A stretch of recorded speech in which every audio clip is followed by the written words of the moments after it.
अर्जुन का प्रश्न है कि भगवान का अंश है जीव, कभी भगवत तत्व का अभाव तो हो नहीं सकता, और उसके भीतर प्रत्येक साधक के भीतर कहीं ना कहीं भगवान के प्रति तो भाव है, तभी तो चला इस मार्ग में। पर संसार का आकर्षण नहीं छूट पा रहा, खास बात है। तो उसकी गति क्या होगी? नरक जाएगा नहीं, स्वर्ग जाएगा नहीं, भगवत प्राप्ति हुई नहीं, तो क्या वो बादलों की तरह छिन्न भिन्न हो जाएगा, वो नष्ट हो जाएगा? हे भगवान, उसकी गति क्या होगी? बड़ा सुंदर प्रश्न किया अर्जुन ने। एतन्मे संशयं कृष्ण छेतुर्मर्हस्य शेषतः त्वदन्यः संशयस्यास्य छेता नाहृपपद्यते।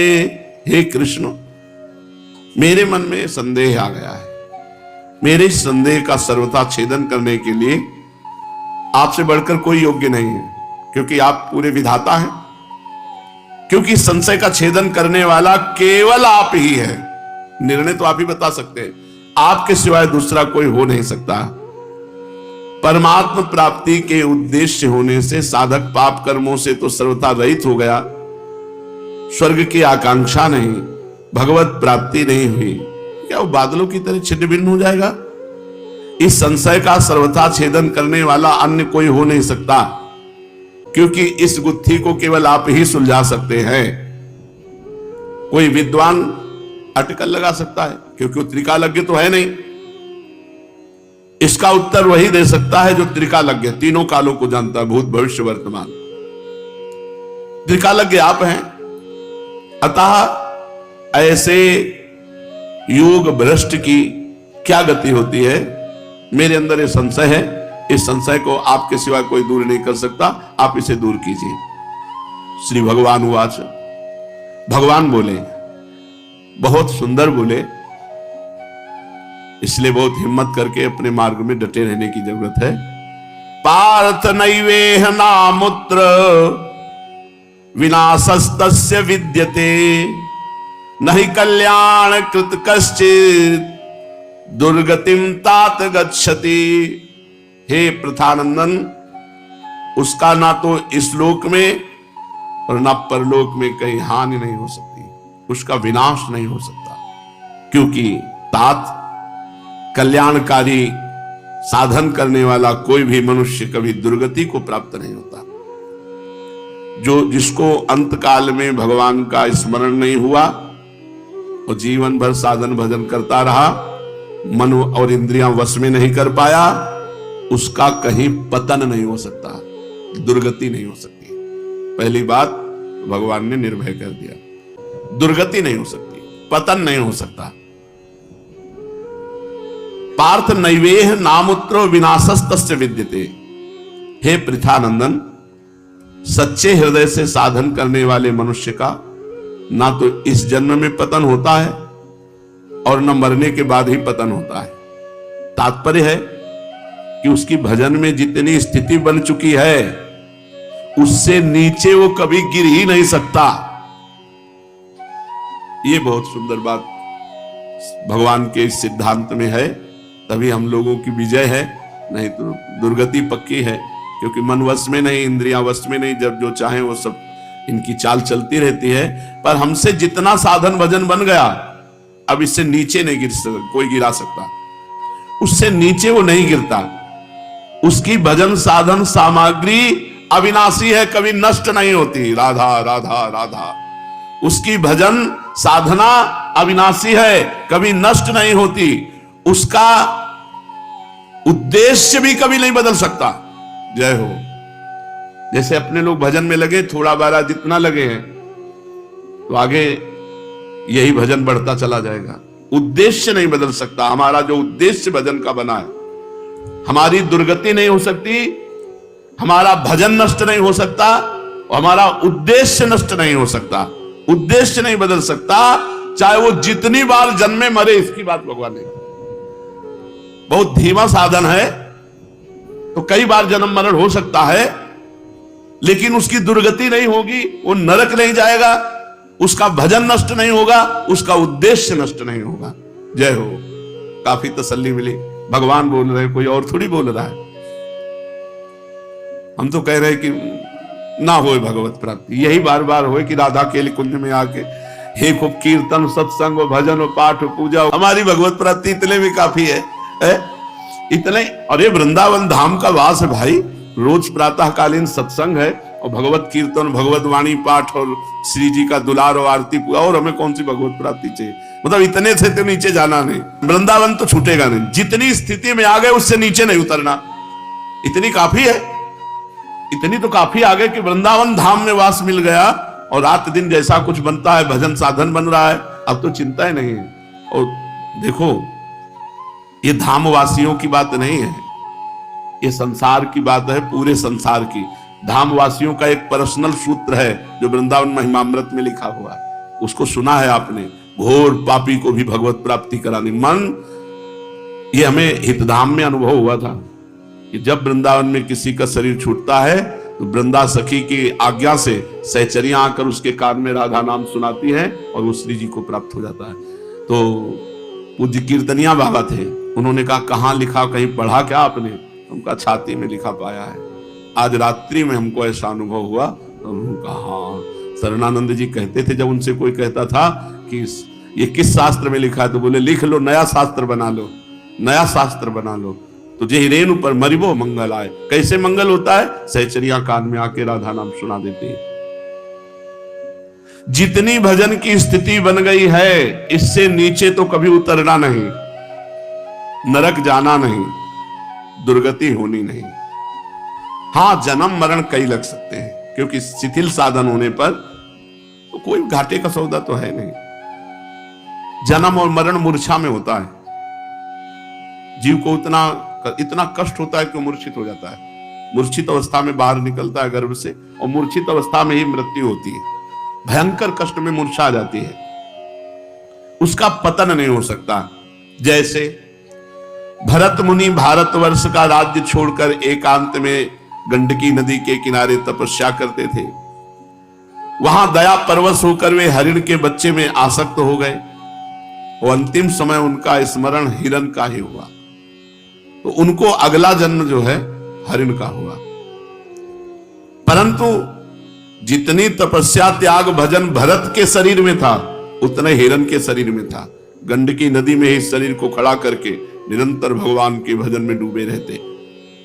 जितनी साधन सामग्री इकट्ठा थी वो हरिण के जन्म में भी नष्ट नहीं हुई। उनको हरिण के जन्म में भी पूर्व जन्म की बात याद थी कि मैं पूर्व जन्म में राजा भरत था, और भजन साधन करके हिरण के चक्कर में फंस के हिरण बना।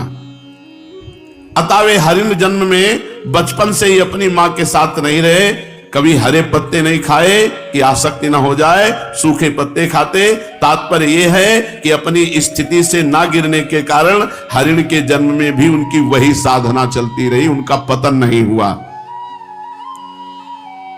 इस तरह से पहले मनुष्य जन्म में जिनका स्वभाव सेवा करने का, जप ध्यान करने का रहा है, विचार अपना उद्धार करने का रहा है, वे किसी कारणवश अंत समय में योग भ्रष्ट हो जाएं और पशु पक्षी बन जाएं, तो उनको बहुत अच्छी जगह पशु पक्षी, एक भी माला जपा है वो तुम्हारे जीवन में मंगल करेगा।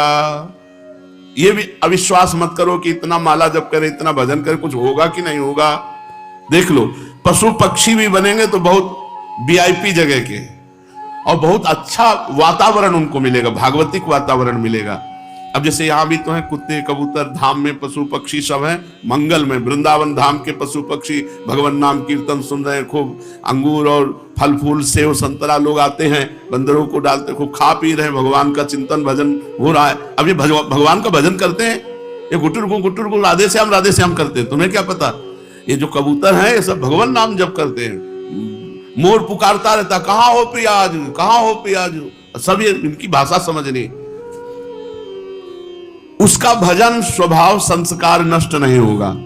कितने ऐसे हमने कुत्ते देखे कि आरती हो रही है तो जैसे शंख बज रहा है वैसे वो ऐसे शुरू कर देते, वो सब भागवतिक है। और गौर से देखो, वृंदावन के कुत्तों के अलग अलग तिलक लगे मिलेंगे, किसी के रामानंदी तिलक, किसी के राधा वल्लभी तिलक, अलग अलग सब तिलक मिलेंगे। देखना अलग अलग बनावट होती, कि मान लो अब चूक हो गई, जब इतने बड़े महापुरुष भरत जी हिरन बन सकते हैं तो हम लोगों का हरिराम व्यास जी तुम मनाते हैं हो मन वृंदावन को स्वान, हमें वृंदावन का कुत्ता बना दिया जाए। श्रीपाद प्रबोधानंद जी कहते नाली का कीड़ा बना दिया जाए। ऐसे बहुत से उदाहरण आते हैं कि कोई दूसरे जन्म में ऊंट बन गया, हाथी बन गया, पर उसे ऐसी जगह मिलेगी जहां रोज भगवान का नाम कीर्तन सुन। अब एक हाथी है जहां रोज आरती पूजा होकर घंटा बजाता है, वो भी तो हाथी है। तो देखो पूर्व जन्म के भजन से कैसा हाथी बना कि खूब पकवान और खूब मीठा, सब अच्छे अच्छे पदार्थ खाने को मिलते हैं, और रमण बिहारी की जब आरती होती तो घंटा बजाता है। कितनी बड़ी बात है, पशु योनि में होकर भगवत आराधना बन रही। एक जगह कथा होती थी तो एक काला कुत्ता आकर के बैठ जाता था और कथा सुनता था, और जब कीर्तन करते हुए कीर्तन मंडली नाचती तो कुत्ता भी ऐसे हाथ उठाकर, ये सौभाग्य मिलते। हितधाम में जब सत्संग करते थे तो अंदर आकर के बैठ जाता था एक कुत्ता। उसको कंठी भी पहनाई गई थी, किसी का चेला भी बन गया था। उसको तुलसी की कंठी, बड़े दयालु है वैष्णोजन। हाँ सब पूरा। तो नहीं कल्याण कृत कश्चित दुर्गतिम तात गच्छति। भगवान ने अर्जुन को तात माने खुद दुलार पूर्वक प्यारे, उसकी कभी दुर्गति नहीं हो सकती। कश्चित दुर्गति तात गच्छति, वो कभी दुर्गति को प्राप्त नहीं हो सकता। अर्जुन सब नामों में भगवान को पार्थ नाम बहुत प्यारा था। उत्तरार्ध में उससे भी अधिक प्यारे शब्दों में भगवान कहते हे तात, कल्याणकारी कार्य करने वाले की दुर्गति कभी नहीं हो सकती। जितना भजन बन गया उससे दुर्गति नहीं। तात संबोधन बड़ा प्यार भरा।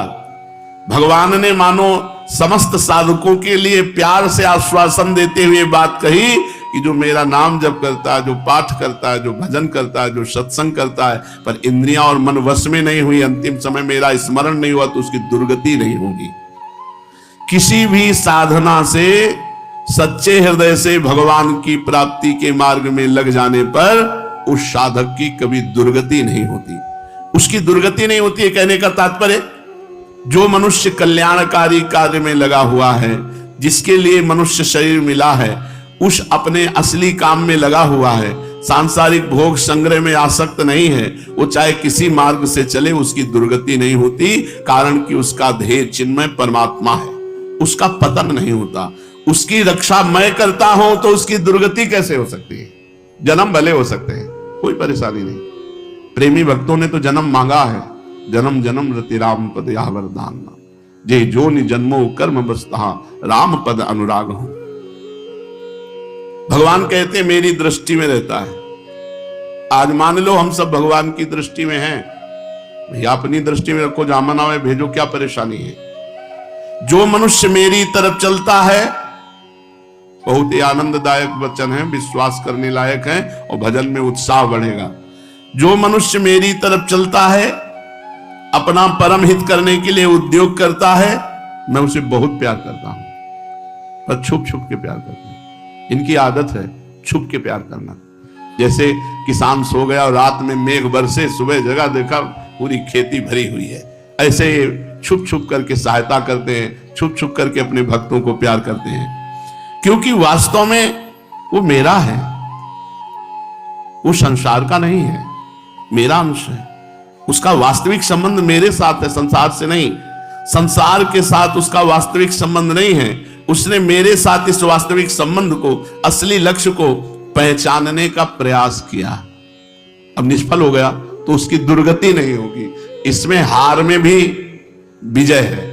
हार गए हम तो भी इसमें विजय, दुर्गति नहीं होगी। उसका किया हुआ भजन नष्ट नहीं हो सकता।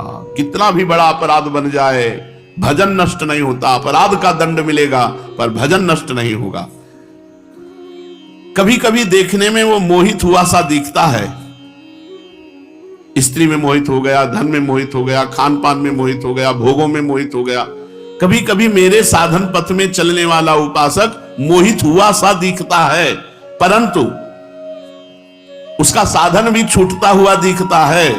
परंतु ऐसी स्थिति परिस्थिति उसके देहाभिमान के कारण आई। मैं साधक हूं, मैं साधना कर रहा हूं, ऐसी परिस्थिति आती है। मैं भी उसको चेतराने के लिए, उसका अभिमान दूर करने के लिए ऐसी घटना घटा देता हूं जिससे वो व्याकुल हो जाता है और मेरी तरफ तेजी से चल पड़ता है। जैसे गोपियों को मद आया कि विश्व की समस्त स्त्रियों में मैं सर्वश्रेष्ठ हूं, क्योंकि मैं जैसा चाहती हूं वैसा श्याम सुंदर को नचा रही हूं। भगवान रास में अंतर्धान हो गए, सब गोपियां घबरा गईं। जब वे विशेष व्याकुल हो गई तो भगवान उन्हीं के बीच में प्रकट हो गए। मया परोक्षम भजता तिरोहितम। जब गोपियों ने पूछा तब कहा, तुम लोग मेरा भजन करते हो, मैं तुम लोगों को देखता हुआ ही अंतर्ध्यान हुआ हूं। मैं देख रहा था, एक एक चेष्टा तुम्हारी देख रहा था। तुम लोगों की याद और तुम लोगों का हित मेरे से छूटा नहीं। इस प्रकार मेरे हृदय में साधन करने वालों का बहुत बड़ा आदर का स्थान है। ये जो आप भजन कर रहे हो, भगवान आपको बहुत प्यार कर रहे हैं। तो भगवान की तरफ चलता है तो भगवान उसको बहुत प्यार करते हैं। भगवान का प्यार ऐसा है कि तुम्हें जहां खड़े हो वहां आग पैदा करके आगे बढ़ाना और आगे बढ़ाना और आनंद समुद्र तक ले जाना। अब उसको जीव समझ नहीं पाता कि भजन करते हुए इतना कष्ट क्यों, भजन करते हुए प्रतिकूलता क्यों, भजन करते हुए अशांति क्यों, क्योंकि जहां हो अगर वही शांति का सुख का अनुभव करोगे तो आगे नहीं बढ़ पाओगे। ये भगवान की विशेष कृपा है कि हम जहां हैं वहां से हमको विचलित करके आगे बढ़ाते रहते हैं। अनेक योनियों में जीव ने बहुत दुख पाया है, अब वो मेरी शरण में आ गया है। अब हम उसको कैसे दुख में खड़े रहने दें? वो सोचता है, जीव का स्वभाव है, जो जहां लगा वो लगता है इतना ही आनंद है, इतना ही बना रहे। भगवान इतना नहीं बना रहने देंगे, वहां विक्षेप पैदा करेंगे, आगे बढ़ाएंगे। जैसे माता अपने छोटे बच्चे की रक्षा करती है, पालन करती है और हित करती है, ऐसे ही भगवान साधक के साधन की रक्षा करते हैं, साधना की वृद्धि करते हैं, उसका मंगल करते हैं।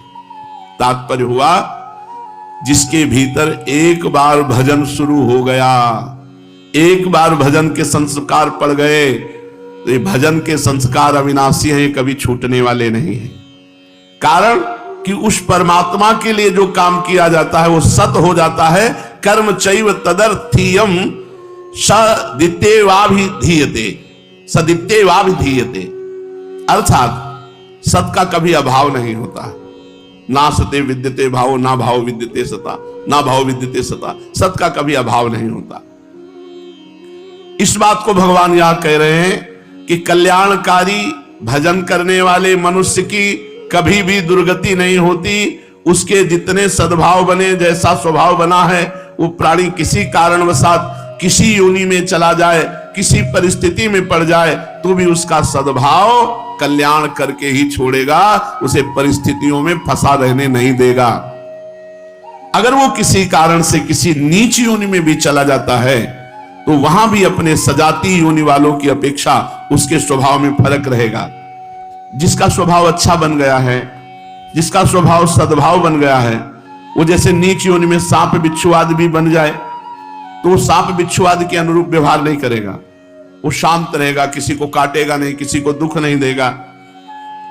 यहां एक शंका होती है कि अजामिल जैसा शुद्ध ब्राह्मण भी वैश्यागामी हो गया, बिल्व मंगल भी चिंतामणि नाम की वैश्या के वश में हो गए, तो इनका इस जीवित अवस्था में पतन कैसे हो गया? इसका समाधान यह है कि लोगों को तो उनका पतन हो गया ऐसा दिखता है, पर वास्तव में उनका पतन नहीं हुआ, क्योंकि परिणाम देखना चाहिए, क्रिया का परिणाम। जीवन भर वैश्यागमन करता रहा जामिल, लेकिन परिणाम परम पद मिला ना। भगवान की तरफ कदम चलने वाले को कभी दुर्गति नहीं होती। इतने आसक्त बिल्व मंगल चिंतामणि वैश्या पे परिणाम बिल्व मंगलाचार्य बन गए। परिणाम क्या हुआ? बीच की स्थिति नहीं देखनी, परिणाम क्या हुआ? उद्धार हुआ। अजामिल को लेने के लिए भगवान के पार्षद आए, बिल्व मंगल तो भगवान के भक्तों के आचार्य बन गए। जो पहले सदाचारी रहा है उसका अंत उद्धार है, बीच में भले दुराचारी हो गया हो। जानबूझ के दुराचारी मत बनना आके अंतिम में तो अजामिल के लिए पार्षद आए थे तो मेरे लिए बीमार नहीं आएगा, जानबूझ के अगर जहर खाओगे तो मरी जाओगे। ये उनकी बात है कि चूक हो गई, चूक हो गई। अब आज से कि भक्त का तो कभी पतन होता नहीं, तो जितने उपद्रव हैं वो सब कर डालें, तो भी भगवान के भी हथकंडे भी बहुत लंबे हैं, वो भी ऐसे लंबाई से खींचेंगे तुम्हें कि अपने आप चीख पड़ोगे। होश में चलो, कहीं बेहोश हो गए तो भगवान संभाल लेंगे। कहीं अगर बेहोश हो गए तो भगवान संभाल लेंगे। करो सदा तिनके रखवारी, जिम बालक राखे महतारी। बीच में भले भक्त की दशा बिगड़ जाए, परिणाम उसका अच्छा होगा। इसीलिए किसी भक्त को देख करके उसकी निंदा या अवहेलना मत करो। भगवान का दास है, आज वो ठोकर खा के गिर रहा है, लेकिन उसको उठाने वाला बहुत बड़े अजान बाहु है। वो भगवान का दास है, इसलिए बहुत सोच समझ करके, अगर उससे गलती भी हो रही तो प्रणाम करके निकल जाओ, उसकी निंदा मत करो।